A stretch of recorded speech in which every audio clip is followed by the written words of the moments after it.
Hi friends, what's up? This is Arcade from 360 Reader. It's time to learn how to change default contacts account on Mac. By default, iCloud is set to be the default contacts account on Mac. If you use iCloud for syncing your files and keeping your data secure across iDevices, you would be pleased with this feature.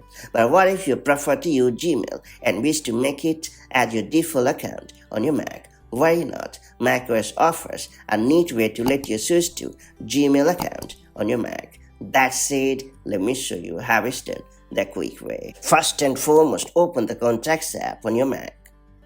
Now click on the Contacts menu at the upper left corner of the user interface. Then choose the Settings option in the drop-down menu to proceed. After that, ensure that the General tab is selected.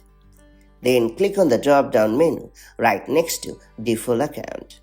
And finally choose the Gmail account and you are good to go. You have successfully switched to Gmail as the default contacts account on your Mac. Later, if you ever want to use iCloud as the default account for contacts, head over to the same contact setting and then choose iCloud, and that's about it. So that's how you can easily change default contacts account on your Mac. If you found this video helpful, do like and share it, and I'll see you in the next video with more such handy macOS tips and tricks. Till then, stay safe and have a great time. Bye-bye.